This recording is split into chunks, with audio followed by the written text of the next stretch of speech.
between the two collar stand pieces. Okay, hey guys, I'm going over the collar stand now. The other video cut out, so I'm just gonna cover this on my phone while the SD card is taking 500 years to load.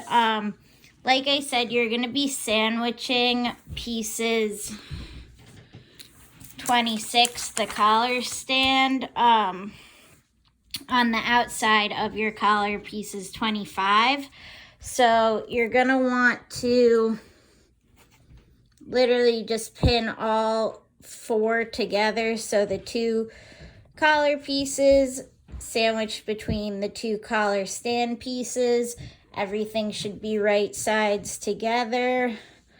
And you're gonna pin across. Like I had mentioned before, piece 3 is gonna line up with the edge, not piece 3, but the marking that says 3 that I marked in blue will line up with the edge of the collar. So you can see I have that little marking right where the collar ends on both sides.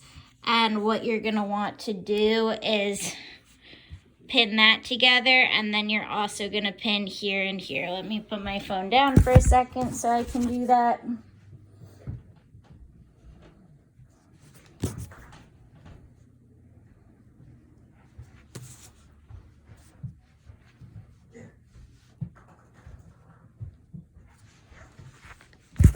Okay, so I have it pinned right where the collar ends, and then I also have the end of the collar stand pinned. So this is that extra part you can see here, that the button, the very top button at the neck, will be on this extension.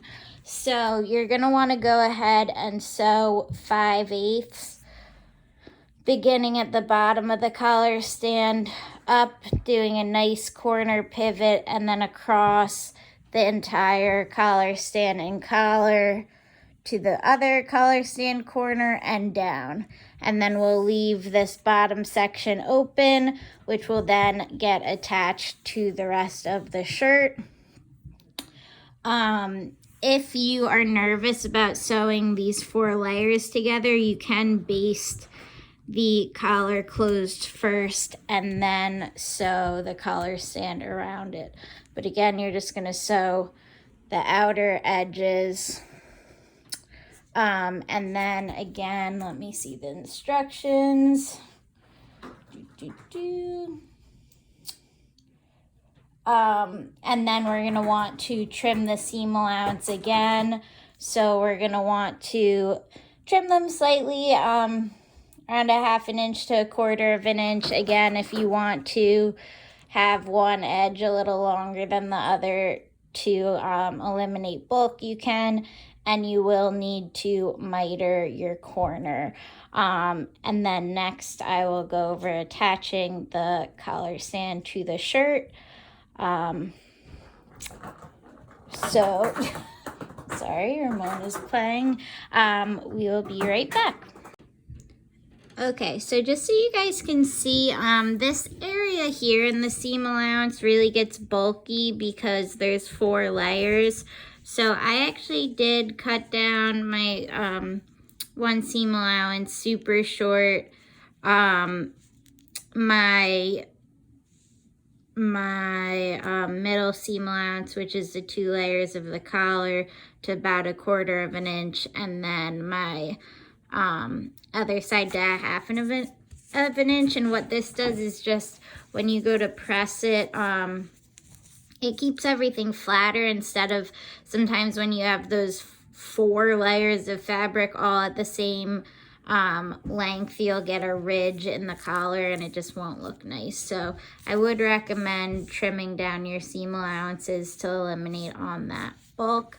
And again, here's an example of my mitered corners at the end. And now I'm gonna go ahead and iron and press my collar and collar stand. Okay, so at this point you guys should have your collar and your collar stand complete. The collar should be totally sealed off, and as I mentioned before, your seam allowances should be trimmed and all corners should be mitered. Make sure they are, because once we attach the collar stand to the shirt, you won't be able to fix those corners anymore. In terms of attaching your collar to the shirt, there's no actual front or back. You just want to pick whichever side you think looks better to have as the side that'll be visible on the shirt, as opposed to the underside of the collar. So once you decide that, you can go ahead and begin pinning your shirt neckline to the collar. So in order to do that, you want to have the front side of the shirt facing up with your two facings in the center, and you're going to want to start to take the underside of the collar stand and lining it up with the neckline of the shirt. So you want to make sure this lines up perfectly so that when it's sewn, it's one straight line. Typically the collar and the neckline's the focal point, so you don't want it to be off. So you can go ahead and pin just the under collar, just the underside of the collar stand. You don't want to pin the other side, just one at center. And then I always recommend going around and pinning the other side. This way you can kind of ease the collar stand and neckline together, and you don't end up with extra fabric or too little fabric when you get to the other end. So we're just gonna match this side up as well, and then we'll go ahead and pin the rest of the neckline together in between. And again, make sure you're not pinning all the way through the collar stand, just the one side. All right, so, and you can always, sometimes I like to put a pin in the center too. It helps, or you can just work from one end to the other. There should be a little bit of ease going on because we're working with one curved edge and one straight edge, so that's normal. I would say if you have a discrepancy of between an inch to an inch and a half, you can ease those pieces together. But if there's a bigger difference than that when it comes to your collar stand and neckline, then you should probably attend office hours because something was not cut right. Most likely you added seam allowance to the center of your collar when you cut it on the fold, and we'll have to fix that.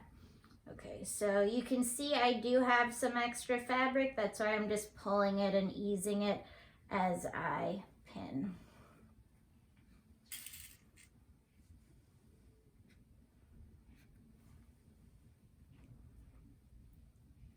So that's normal, but if you have way too much, make sure to reach out to me and I'll try to help you fix that.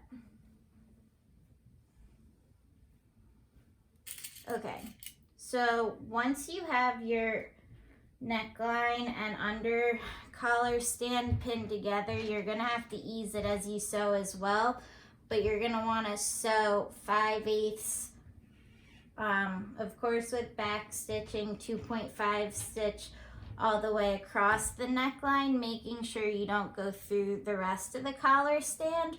Once you have that 5/8 seam here, you're gonna want to flip your outer collar stand over and say our seam allowance is, or our seam is at the 5/8 here. You're gonna want to go to the iron and just iron your 5/8 seam allowance on the outer collar under, matching it up with that seam. We're gonna pin everything and iron it down to finish off that collar.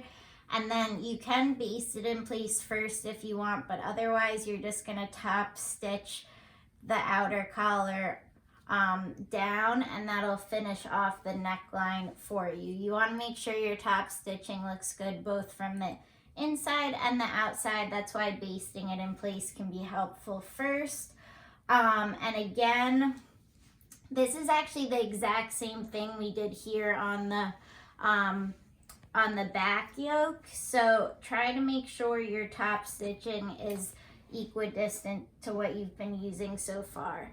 So again, this will all get top stitched, the collar and collar stand will be closed off, and you'll have a completed collar, and we will be moving on next to the sleeve plackets.